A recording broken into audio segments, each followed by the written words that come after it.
Moi, ce qui me rend fière, ou en tout cas qui m'apporte beaucoup de joie, c'est d'aider vraiment les femmes au quotidien à oser, à être elles-mêmes et à incarner pleinement leur leadership. Bienvenue à toutes les femmes ambitieuses. Vous écoutez l'épisode 148 et aujourd'hui, je réponds à vos questions. Je m'appelle Jenny Chamas, je suis master coach certifiée, femme ambitieuse et le premier podcast sur le leadership en France. Ici, j'aide les femmes à dépasser les obstacles pour intégrer et mener les organes de direction des entreprises, développer leur entreprise, piloter leurs équipes et devenir de meilleurs leaders. Pour me soutenir dans cette mission, abonnez-vous au podcast et laissez un avis 5 étoiles sur la plateforme de votre choix. 1000 merci. Alors vous m'avez posé plusieurs questions auxquelles je vais m'attacher à répondre du mieux que je peux. Plusieurs d'entre vous m'ont posé une question similaire à celle-ci. Quand est-ce qu'on peut savoir qu'il est temps de changer d'entreprise et quelles questions se poser avant de changer d'entreprise? Alors la première question à vous poser pour changer d'entreprise, changer de job, pourquoi pas se reconvertir et tout ce qu'on peut envisager comme grand changement professionnel, c'est pourquoi. Et ce pourquoi, quelque part, il peut se poser à différents endroits. Pourquoi faites-vous ce que vous faites aujourd'hui dans votre entreprise? Pourquoi avez-vous initialement choisi cette entreprise? Pourquoi considérez-vous de la quitter?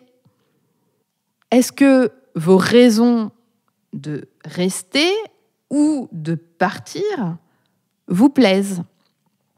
Et aussi, une question que j'adore, c'est si rester ou partir avait autant de succès pour vous, c'est-à-dire que les deux solutions étaient absolument merveilleuses à la fin, laquelle choisiriez-vous?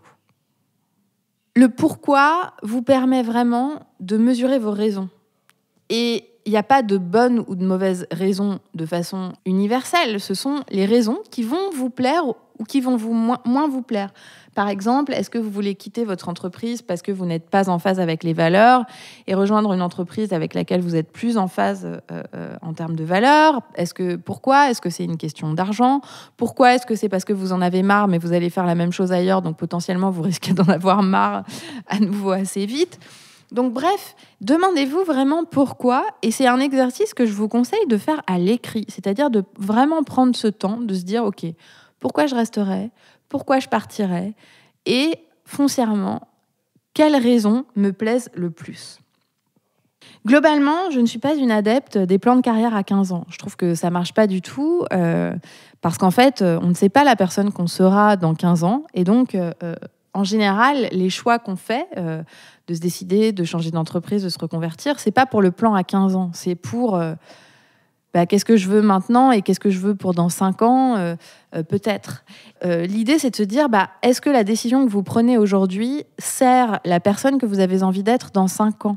Est-ce que ça colle à vos aspirations? Est-ce que ça colle à vos projections, vos rêves? Et si vous allez dans cette direction, alors c'est assez facile de se dire j'y vais, je fonce. Et en même temps, si vous avez le sentiment que ça colle pas à vos aspirations, c'est peut-être aussi un petit warning qui dit en fait, peut-être que c'est pas ce choix-là que je dois faire aujourd'hui. Globalement, je vous déconseille, en tout cas je vous suggère de vous poser vraiment la question, de faire des choix par défaut. C'est-à-dire qu'un choix par défaut, c'est je choisis ça en creux. Parce que le reste n'a pas marché, mais en fait, c'est pas un vrai choix. Je vous conseille de faire des choix intentionnels. Et le simple fait de se poser la question du pourquoi met déjà une intention dedans. C'est-à-dire que au moins, vous savez pourquoi vous faites les choses et vous avez décidé que ce pourquoi, il vous convient totalement. Et à partir de ce moment-là, vous savez que vous faites le bon choix de changer d'entreprise ou de rester finalement ou de changer de poste parce que vous avez pesé les choses pour vous et vous savez pourquoi vous le faites. Il y a un truc aussi très important que je veux dire lié à cette question. C'est que souvent, on change d'entreprise. Enfin, il y a différents parcours. Mais si vous êtes à un moment où vous souhaitez changer d'entreprise parce que vraiment, vous n'en pouvez plus de votre poste, vous n'en pouvez plus de votre entreprise, Ce qui va se passer, c'est que vous allez changer d'entreprise, donc vous allez changer les circonstances, vous allez changer la situation. Et en général, quand on change les circonstances, la situation, on se sent mieux, tout de suite un peu mieux, d'accord ? Parce qu'on a changé de situation, dans une situation dans laquelle on n'aimait pas être. Et du coup, c'est facile de se sentir mieux. Mais souvent, ce qui se passe, c'est qu'après quelques temps, les anciens problèmes reviennent. C'est-à-dire, ce qui nous gênait dans l'entreprise précédente, potentiellement revient. Les doutes qu'on avait au sujet de sa légitimité reviennent aussi quelque temps après dans la nouvelle entreprise, ou les problèmes relationnels qu'on rencontrait dans une entreprise vont se manifester sous d'autres personnes, d'autres relations dans la nouvelle. Et en fait, ce que je veux vous dire, c'est que changer d'entreprise par défaut n'est jamais une vraie solution. C'est-à-dire que si vous changez parce qu'il y a des problèmes que vous n'avez pas réglés, vous risquez de rencontrer à nouveau les mêmes problèmes dans la future entreprise. Et donc, c'est toujours intéressant de se dire, voilà ce que je perçois des raisons pour lesquelles j'ai envie de changer, et j'ai identifié quelques problèmes, peut-être relationnels, ou peut-être des doutes que j'ai à mon sujet, ou sur ma légitimité, ou de la charge de travail, etc. Et de se dire, même si je change, quoi qu'il arrive, je suis consciente que ces problèmes-là, ils sont quand même à travailler. Parce que potentiellement, en prenant un autre poste dans une autre entreprise, à un moment, je vais me retrouver aussi avec une grosse charge de travail. Et si je n'apprends pas à gérer la charge de travail tout court, que je sois dans une entreprise ou dans une autre, ne change pas la donne. Donc, ne pensez pas que changer les circonstances résout tout. Changer les circonstances, ça permet de progresser, ça permet de se confronter à de nouvelles choses, ça permet d'apprendre, ça permet de développer sa curiosité, de rencontrer de nouvelles personnes, de développer ses compétences. Mais ça ne permet pas de passer du noir au blanc, du monde où rien ne va au monde où tout va, parce qu'au fond, ce qui génère votre inconfort, ça n'est pas l'entreprise en tant que telle, mais c'est toutes les pensées que vous en avez. Évidemment, parfois, on travaille dans des conditions qui sont inacceptables, et là, il faut absolument changer, mais vous êtes bien consciente que là, je ne vous parle pas précisément de ça. Donc voilà, pour résumer, posez-vous la question du pourquoi vous voulez le faire, pourquoi vous le faites, décidez en conscience, et sachez que changer de circonstance ne résout pas tout. C'est un bon outil. Et en même temps, on complète cet outil par une vraie introspection et un travail de coaching sur soi pour relever les challenges sur certaines barrières auxquelles on fait face, quelle que soit l'entreprise dans laquelle on est. Donc, par exemple, la charge de travail, l'équilibre de vie, la légitimité, la confiance en soi, etc. Deuxième question qui m'a été posée, c'était une question plus personnelle qui était « Quelle est ma plus grande fierté depuis que je me suis reconvertie ?» Donc, depuis que je suis passée d'un poste au codir d'une marque de mode à être la patronne de mon entreprise et être master coach. Alors, de quoi je suis plus fière ? C'était une question sympathique à laquelle réfléchir. C'est vrai que ça fait du bien aussi de se poser, de faire le point. Donc, je vous invite à vous poser la même question. De quoi êtes-vous la plus fière si vous avez changé de job ou si vous êtes reconverti comme moi, ou peut-être de quoi êtes-vous la plus fière de ce que vous avez accompli depuis le début de l'année. C'est aussi bien de se poser ces questions-là. Alors personnellement, moi, ce qui me rend fière, ou en tout cas qui m'apporte beaucoup de joie, c'est d'aider vraiment les femmes au quotidien à oser, à être elles-mêmes et à incarner pleinement leur leadership. De les accompagner pour mieux se connaître, pour mieux s'aimer, pour mieux s'assumer et donc pour avoir plus d'impact en fait dans leur vie, dans leur carrière, avec leurs équipes, dans leurs entreprises. Pour moi, ça a énormément de sens. Et c'est une très grande fierté parce que c'est très gratifiant en fait de pouvoir apporter des outils à des femmes, des outils qui changent la vie, et de les voir s'en saisir et transformer les choses pour elles. C'est assez magique. Donc ça, c'est une très, très grande fierté. J'ai le sentiment d'œuvrer à une cause qui est beaucoup plus grande que la mienne, une cause collective, qui est celle que les femmes prennent leur pouvoir, se rendent compte de tout ce qu'elles ont entre leurs mains, et notamment que elles ont énormément d'impact et elles peuvent en avoir encore bien plus à leur poste, à la direction des entreprises, et qu'il ne s'agit pas de reproduire ce qu'elles connaissent déjà, mais vraiment d'inventer ce qu'elles ont envie d'inventer, d'être elles-mêmes. Et ça, c'est assez magique. Ce qui me rend fière, c'est de ne pas le faire seule, c'est de le faire avec une équipe en or. Et je pense là tout de suite notamment, principalement à Alice et Marion, avec qui j'étais en réunion ce matin, qui accompagnent l'entreprise depuis un bout de temps maintenant, et qu'on œuvre ensemble et en équipe à ça. C'est magique.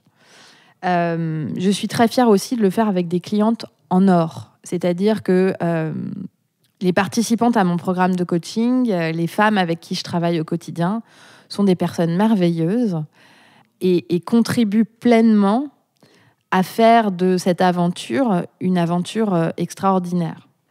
Et puis, je suis fière d'avoir appris un nouveau métier quand j'avais 33 ans, dans lequel je me sens absolument et pleinement à ma place, à ma juste place, et de ne pas avoir écouté toutes les petites voix intérieures et extérieures, et de m'être dit qu'en fait c'était possible, et de l'avoir rendu possible. Ça, j'en suis fière, parce qu'aujourd'hui j'exerce un métier, master coach, qui est très différent du métier que j'exerçais auparavant. Et j'exerce un deuxième métier qui est dirigeante d'entreprise, dans lequel j'ai appris beaucoup de choses dans mes postes précédents. Donc, grâce à mes postes précédents, je suis capable de le faire aujourd'hui. Mais pas seulement, c'est un métier aussi que j'apprends au quotidien. Et ça, j'en suis fière, d'être constamment dans l'apprentissage et dans le développement de mes propres compétences. Et c'est vrai que j'avais pas tout à fait saisi à quel point c'était possible de le faire dans ma vie salariée. Et j'ai vraiment ouvert mes perspectives là-dessus. Donc c'est une grande fierté de se dire que en fait, je vais être toute ma vie en plein apprentissage, et que à chaque fois, j'ai des nouveaux projets de choses à apprendre. Et ça, c'est un bonheur absolu. In fine, ma grande fierté, en fait, c'est à mon échelle et à l'échelle de mon entreprise d'avoir de l'impact. Et que les personnes sur qui j'ai de l'impact ont elles-mêmes ensuite de l'impact sur leurs entreprises, leurs équipes, sur leurs familles. Et en fait, voilà, c'est cette chaîne extrêmement positive qui m'apporte beaucoup de joie. Et ce que je voudrais vous dire, un petit message que je voudrais vous envoyer, parce que récemment, quelqu'un m'a dit que j'avais pas d'impact. Et cette personne avait de l'influence, potentiellement sur ce que je pouvais penser. Et en fait, elle m'a dit ça alors que moi, je pensais tout l'inverse. Et j'aurais pu être déstabilisée. Évidemment, j'ai été déstabilisée par cette sortie un peu bizarroïde de cet être humain. Mais ça m'a beaucoup fait réfléchir, parce que j'ai réalisé que, en fait, même si cette personne qui avait de l'influence, etc., me disait ça, eh bien, je restais solide dans mes appuis et j'étais absolument pas d'accord. Alors, j'ai peut-être pas réagi sur le coup, mais moi, dans mon esprit, dans ma tête, et puis après, dans toutes les réflexions que j'ai eues, je savais que c'était faux. Ce que cette personne pensait était faux, et je savais que, effectivement, ce qu'on fait au quotidien chez Coach Happy a énormément d'impact. Et ce que je veux vous dire, c'est que ne laissez pas les gens éteindre le feu qui est en vous. Ils n'ont pas ce pouvoir. Le seul pouvoir qu'ils ont, c'est d'avoir des opinions et de les exprimer. Et votre pouvoir, c'est d'écouter ce qu'ils ont à dire et de choisir de l'entendre ou pas, et de le prendre ou pas. Et donc, personne ne peut éteindre votre joie, personne ne peut éteindre votre fierté, personne ne peut éteindre ce qui coule en vous, cette sève. Et donc, prenez le pouvoir sur vous-même. Vous avez ce pouvoir-là de croire en vous, de ressentir de la joie, d'avoir de l'impact, quoi qu'en pensent les autres. Et tournez-vous vers les personnes qui croient en vous, tournez-vous vers les personnes à qui vous faites du bien, tournez-vous vers les personnes qui ont une bonne oreille et qui sont aussi de bons conseils, et laissez le reste de côté. Voilà, vous n'avez pas besoin que tout le monde soit d'accord avec vous pour que ça marche, pour être fier de vous. Ce qui compte, c'est ce qui se passe en vous, et c'est ce qui se passe avec les personnes avec qui vous sentez une vraie connivence, une énergie qui circule. Et ça n'a pas besoin de circuler avec tout le monde et c'est OK. Voilà, c'était le petit message de sagesse suite à ma propre aventure. J'ai ensuite eu une question qui est « Comment voir un échec professionnel comme une opportunité ?» Alors, la première question que je vous invite sur laquelle je vous invite à réfléchir, c'est « Qu'est-ce qu'un échec pour vous ?» Parce qu'il y a tellement de définitions. C'est quoi un échec professionnel ? Est-ce que vous vous êtes fait virer ? Est-ce que finalement vous ne vous êtes pas senti à votre place dans un poste et donc vous êtes parti ? Est-ce qu'on vous a fait des feedbacks négatifs ? Qu'est-ce qu'un échec ? Et deuxième question, qu'est-ce que c'est à l'échelle d'une carrière qui va durer entre 30 et 40 ans ? Et c'est-à-dire, ce que je vous invite à faire, c'est remettre les choses en perspective. Parce qu'on dit souvent, oui, terrible échec professionnel. Mais si on regarde, si on prend du recul et qu'on regarde une carrière à l'échelle de 40 ans, eh bien, ce qu'on va voir, ce n'est pas un trait droit, ce sont des lignes qui fluctuent, des ascensions, des descentes. Il va peut-être y avoir des points d'arrêt et puis la ligne va se séparer en différentes lignes parce que entre les lignes, il y aura peut-être eu des moments de pause. Et donc, à l'échelle de ces 40 ans de carrière, est-ce qu'on parle d'échec ? Ou est-ce qu'on parle de période, de moments, d'aventure, de passage ? Et alors, quand on change les mots, qu'est-ce qui se passe ? Comment vous vous sentez ? En général, on se sent beaucoup plus apaisé parce qu'on se dit, mais oui, évidemment, en fait, c'est un chemin. C'est un chemin qui dure quand on a la chance que ça dure, parce qu'on est en vie, on a la chance de vivre. Et c'est un chemin qui est jalonné de haut, de bas, de super joie, de super déception. Et est-ce qu'il y a vraiment la notion d'échec à prendre en compte ou est-ce que ça fait partie de mon parcours et c'était un moment où il a fallu que j'en passe par là pour apprendre ? Et je crois que dans chaque situation, même dans les plus terribles, on a toujours le choix. On a le choix de penser que c'est terriblement négatif et dramatique qu'on subit et que ce qui se passe professionnellement, vraiment, ça ne nous apporte rien et ça nous prend tout. Et en même temps, avec le temps et un peu de recul, on a aussi le choix d'accueillir ce qui se passe avec une forme de résilience et de se demander ce que peut nous apporter cette situation. Et quand je pense à ce que peut nous apporter cette situation, je ne pense pas à c'est la joie, génial, je viens de subir un très gros échec et en même temps, je suis au top de ma forme. Mais c'est, ok, la vie m'a fait vivre un truc, là. Si je devais y trouver une forme de sagesse, qu'est-ce que je voudrais en retenir ? Quel apprentissage je peux en tirer ? Et l'apprentissage, ça peut être, en fait, j'ai appris que même ça, j'étais capable de m'en remettre. C'est peut-être juste ça, l'apprentissage. Et que la vie continue. Ou l'apprentissage, c'était que j'ai de nouvelles compétences à développer. Ou l'apprentissage, c'est que en fait, c'était pas un job pour moi, ou c'était pas une entreprise pour moi. Et que je vais aller me connecter à mes besoins plus profonds. En fait, j'aime bien voir dans chaque écueil sur le parcours, si tant est que c'est un écueil, encore une fois, et je ne suis pas vraiment sûre, en fait, de moins en moins sûre. C'est-à-dire que plus le temps passe et plus j'ai le sentiment qu'il n'y a pas d'écueil sur le parcours. Il y a le parcours, c'est tout. Mais ça nous apprend, en fait, ça nous apprend la vie, ça nous apprend les possibilités. Et donc, c'est comme ça, pour répondre à votre question, comment voir un échec pro comme une opportunité ? En fait, on voit un échec pro, est-ce vraiment un échec ? Et est-ce que c'est pas plutôt un apprentissage ? Et est-ce que, en fait, l'apprentissage, c'est toujours l'opportunité de grandir, de se développer, d'accroître son savoir et son expérience de la vie tout court ? Et à la lumière de cette expérience-là, comment on aborde le reste, le jour d'après. Je crois que elle est là, l'opportunité. Et puis après, de façon tout à fait pragmatique, moi, j'aime bien penser quand ça n'a pas marché, c'est que c'était toujours pour une bonne raison et donc il y aura mieux après. C'est juste un choix de pensée. Mais pourquoi penser l'inverse ? Pourquoi penser que c'est dramatique et que c'est la preuve que ça ne marchera jamais ? Et que se passerait-il pour vous si vous voyez ce qui n'a pas marché comme l'opportunité qu'autre chose marche mieux?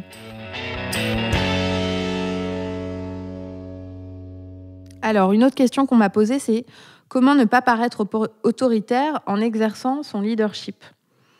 Alors, moi, je voudrais vous demander, qu'est-ce que veut dire pour vous autoritaire? Est-ce que c'est quelqu'un qui n'écoute pas et donne des ordres, voilà?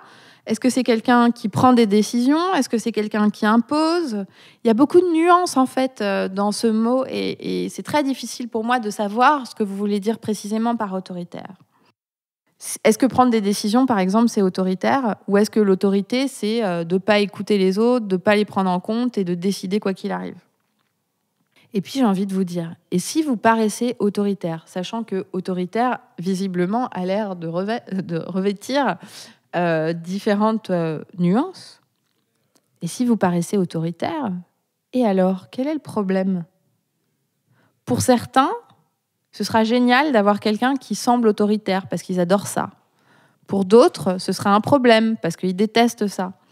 La vraie question à vous poser, c'est pas est-ce que vous paraissez autoritaire. La vraie question à vous poser, c'est quel leadership vous voulez incarner, quel leader vous voulez être, et est-ce que dans ce leadership, vous voulez de l'autorité?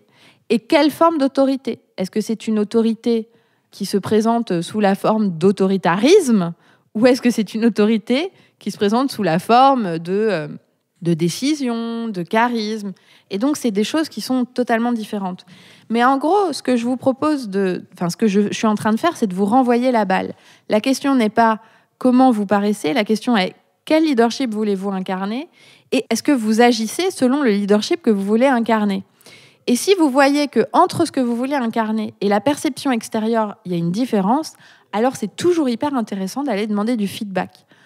Et de demander pourquoi as-tu cette perception, d'où ça vient, etc. Et d'essayer de comprendre.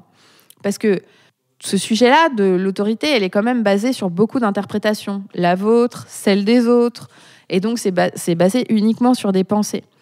Donc, je pense que l'importance ici, c'est l'alignement entre le leadership que vous avez envie d'incarner, vos actions et la façon dont c'est perçu. Et donc, pour ça, vous avez à la fois besoin d'introspection, d'auto-évaluation, et en même temps, peut-être de demander des feedbacks pour essayer de comprendre d'où ça vient, comment ça marche, etc. Alors, je vais finir avec cette question qui m'a été posée, qui est comment trouver sa juste place de leader sans essayer de tout maîtriser? Alors, j'imagine que le sans essayer de tout maîtriser, c'est-à-dire lâcher du lest, et en même temps, j'entends dans cette question peut-être une question sous-jacente qui est est-ce que quand je suis leader et que je délègue beaucoup, je lâche un peu du lest, est-ce que je suis toujours leader finalement? Donc il me semble que quand on lead des équipes, trouver sa juste place, déjà c'est bien se connaître et se faire confiance, la première chose. Et puis c'est d'être là pour accompagner les équipes et pas faire à leur place. Donc ça veut dire déléguer. Ça veut dire aussi, il me semble, une juste place. Ça veut dire croire assez en soi pour pouvoir définir et mettre en place son propre mode opératoire. C'est-à-dire que à cette question-là, qui est finalement assez universelle, il n'y a pas de réponse toute faite et de formule magique. Et que la juste place d'une leader vis-à-vis de son équipe va être très différente selon chacune d'entre vous. Le truc, c'est que sans essayer de tout maîtriser, c'est sans tomber dans le micromanagement. Et donc là, la question à vous poser, c'est potentiellement, pourquoi vous êtes dans le micromanagement? Potentiellement, pourquoi vous voulez essayer de tout maîtriser? De quoi vous avez peur? Est-ce que c'est un manque de confiance envers vos équipes? Est-ce que c'est un manque de confiance envers vous-même? Vous avez peur d'être démasqué et que quelqu'un découvre qu'en fait, à votre place de leader, finalement, la seule chose que vous faites, c'est manager des équipes et prendre des décisions. Et donc, c'est apprendre à gagner en aisance avec le fait que passer d'un rôle dans lequel on n'est pas leader et on n'est pas manager à un rôle dans lequel on va être plus en supervision, en stratégie, en accompagnement, on passe de l'opérationnel à quelque chose avec beaucoup plus de recul. Et souvent, ce qui se passe, c'est que, surtout pour les nouvelles leaders, on a du mal à lâcher. On a du mal à lâcher le contrôle, on a peur que les choses soient moins bien faites que quand on les faisait. Du coup, on se retrouve à faire de l'opérationnel et on n'est pas du tout dans sa posture de leader. Donc ici, l'exercice, il est vraiment introspectif. Il y a à la fois le fait de comprendre, mais qu'est-ce qui vous fait peur au fond ? Est-ce que c'est un sentiment d'illégitimité ? Est-ce que c'est la peur ? C'est un syndrome de l'imposteur ? Est-ce que c'est un syndrome de la bonne élève ? Donc, on a vraiment ici un exercice qui est plus dans le coaching, dans l'identification des barrières et puis d'aller les lever. Et puis après, il y a tout un travail de montée en compétences parce que le leadership, ça se développe. On apprend à lâcher du lest, on apprend à déléguer, on apprend à passer du micromanagement à un management beaucoup plus macro. Et que ça ne se fait pas du jour au lendemain, que ça s'apprend. Alors moi, j'ai un conseil à vous donner, c'est de toujours demander du feedback à vos équipes. C'est quand même le plus efficace pour vraiment pointer le doigt sur les problèmes de management. Alors évidemment, c'est plus facile d'en obtenir quand il y a une confiance dans l'équipe, mais ça, c'est un vrai cadeau. Et puis, auto-évaluez-vous. Vous le savez quand vous êtes contrôle fric. Pourquoi vous l'êtes ? Qu'est-ce que vous faites ? Comment vous pouvez faire en sorte que ça change ? Et je vous invite à vous poser cette question qui me semble assez intéressante, c'est quel est le coût pour vous d'essayer de tout maîtriser ? Le coût de charge mentale, le coût d'énergie, le coût de stress, le coût de mauvaises relations potentielles avec vos équipes. Et quel serait le coût de lâcher du lest ? Parce que là aussi, il y a du coût. L'incertitude, la peur, etc. Et est-ce que ça ne vaut pas plus le coup de payer, de lâcher du lest et de payer le prix que ça coûte, plutôt que, sur la durée, de continuer à vouloir tout contrôler et de vous épuiser à le faire, et surtout de ne pas être là où vous devriez être, c'est-à-dire dans votre posture de leader. Alors, un bon moyen de mesurer si vous êtes capable de ne pas tout maîtriser et de faire confiance à votre équipe, et si vous avez mis en place les systèmes qui permettent de le faire, eh bien, c'est de partir en vacances, mes chers leaders, de vraiment partir en vacances et de laisser le bateau à votre équipe et de voir comment ça se passe. Ça vous donnera une bonne notion de ce qui fonctionne bien quand vous n'êtes pas là et ce qui fonctionne moins bien et pourquoi. Et ça vous permettra ensuite de préparer la suite. Voilà donc pour cette session Q&R, mes chers leaders. C'était un plaisir de vous parler. J'espère que vous y trouverez des réponses qui vous seront utiles. Et je vous retrouve à la rentrée. Il me semble que ce sera le mardi 31 août. Et d'ici là, je vous souhaite des vacances extrêmement reposantes, de recharger les batteries. On a vécu une année assez difficile. Donc, rechargez les batteries, prenez soin de vous, prenez soin des vôtres, prenez le soleil. Et je vous dis à la rentrée. Si vous êtes une femme leader en entreprise ou entrepreneur et que vous voulez avoir plus d'impact, vous sentir à votre place dans vos fonctions et être une meilleure leader, le programme Leaders Ambitieuses est pour vous. Nous serons ravis de vous accompagner. Pour nous contacter, vous pouvez cliquer sur le lien dans les notes de cet épisode ou vous rendre sur la page jennychamas.com/coaching et cliquer sur « Travailler avec nous ».